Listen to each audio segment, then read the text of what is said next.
Hi guys, welcome back to నిక్సరూస్ creation. నేను ఇవాళ దోసకాయ, పొటాటో, టొమాటో, ములక్కాయ అండ్ మీల్ మేకర్ కాంబినేషన్ లో వైట్ రైస్ కి చపాతీకి సరిపోయేలాగా ఒక కర్రీ తయారు చేస్తున్నాను అనమాట. ఇది టేస్ట్ చాలా బాగుంటుంది, పుల్లగాను బాగుంటుంది. ఇది ఎలా తయారు చేసుకోవాలన్నది ఇప్పుడు మనం ప్రాసెస్ లోకి వెళ్ళిపోదాం. ఫస్ట్ గ్యాస్ వెలిగించుకుందాం. గ్యాస్ ఆన్ చేసుకొని ఒక 3 to 4 స్పూన్స్ ఆయిల్ వేసుకుందాం. ఆయిల్ కొంచెం హీట్ అయిన తర్వాత ఒక 1/2 స్పూను ఆవాలు, ఒక 1/2 స్పూను జీలకర్ర, ఒక మీడియం సైజ్ ఆనియన్ ఒకటి తీసుకున్నాను నేను.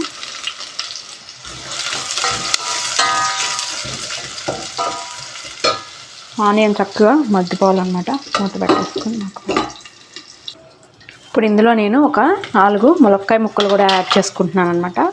కొంచెం మగ్గిపోయింది ఇది. ఆనియన్ మగ్గిపోయిన తర్వాత ములక్కాయ ముక్కలు కూడా వేస్తాను. అండ్ మీడియం సైజు టొమాటోస్ ఒక 2,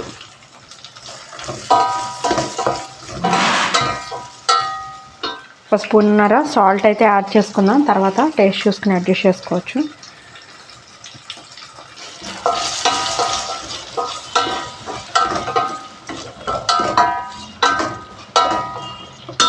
టమాటా కొంచెం మగ్గింది అనుకున్నప్పుడు ఆలూని ఈ విధంగా ముక్కల్లాగా కట్ చేసుకుని వేసుకోవాలన్నమాట. బాగా చిన్నగా కాదు, బాగా పెద్దవి కాదు, ఇలా మీడియం సైజులో కట్ చేసుకోవాలన్నమాట.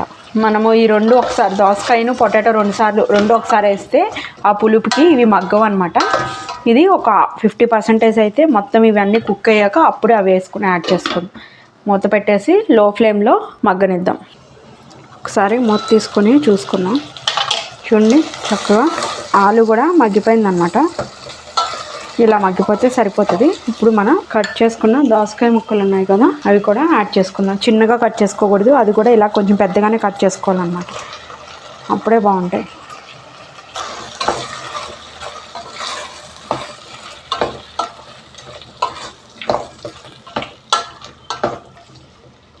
ఇప్పుడు ఇందులో ఒక 1/2 స్పూను పసుపు, కర్రీకి టేస్ట్కి సరిపడా కారం, నేనైతే ఒక 2 స్పూన్స్ అయితే యాడ్ చేస్తున్నాను స్మాల్ స్పూన్తో.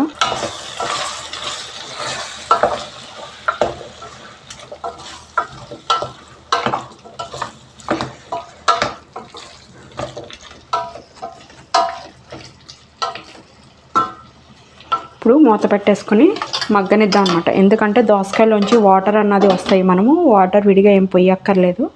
ఒక 10 మినిట్స్ అయితే ఇలా మీడియం ఫ్లేమ్లో పెట్టుకొని మగ్గనిద్దాం.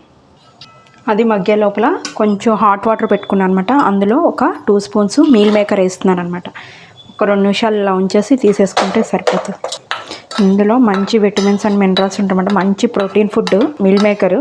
ఇవి కూడా వేసుకుంటే చాలా బాగుంటాయి అనమాట. అందులో ఉడికిన తర్వాత అది కొంచెం ఆ పులుపుతనం అంతా వెళ్తుంది కదా, మంచి టేస్ట్ వస్తాయి అనమాట ఈ మీల్ మేకర్స్. ఇప్పుడు ఈ హాట్ వాటర్లోంచి తీసేసేసి కొంచెం కూల్ వాటర్ పట్టుకొని గట్టిగా పిండేసుకుందాం. మనం ఈ మీల్ మేకర్ని ఎక్కువసేపు హాట్ వాటర్లో ఉంచకూడదు అనమాట. ఉంచితే మళ్ళీ కూరలో కుక్ అవ్వాలి కదా, పేస్ట్ అయిపోతాయి. ఒక 2 మినిట్స్ ఉంచేసుకొని తీసేసుకుని కూల్ వాటర్లో వేసుకొని ఈ విధంగా పిండేసుకుంటే వాటర్ అన్నది సరిపోతుంది.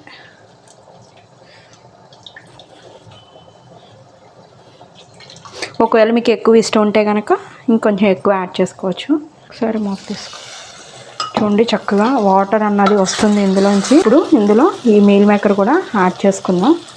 యాడ్ చేసుకుని ఒక 2 to 3 స్పూన్స్ వాటర్ పోసుకుంటే సరిపోతుంది. నేను ఈ వాటర్ అయితే యాడ్ చేస్తున్నాను. ఒక పచ్చి వెల్లుల్లిపాయ, మీకు ఆ ఫ్లేవర్ ఇష్టమైతే వేసుకోండి, లేకపోతే కనుక స్కిప్ చేయండి. పచ్చి వెల్లుల్లిపాయ ఓన్లీ ఇలా పచ్చిగా కొట్టేసి అవి కూడా యాడ్ చేసుకోవాలి.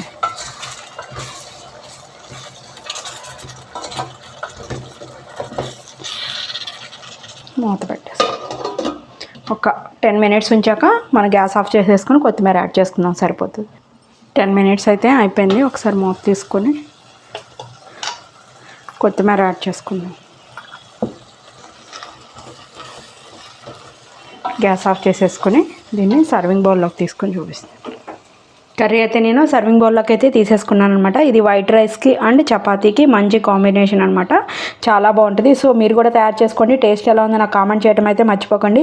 మీరు కనుక ఫస్ట్ టైం నా ఛానల్ చూస్తున్నట్టు సబ్స్క్రైబ్ చేసుకోండి. ఇలాంటి మరికొత్త డిషెస్ కోసం బెల్ బటన్ ప్రెస్ చేయడం అయితే మర్చిపోకండి. ఈ వీడియోని మీ ఫ్రెండ్స్ అండ్ ఫ్యామిలీ మెంబర్స్కి కూడా షేర్ చేయండి. Thank you guys.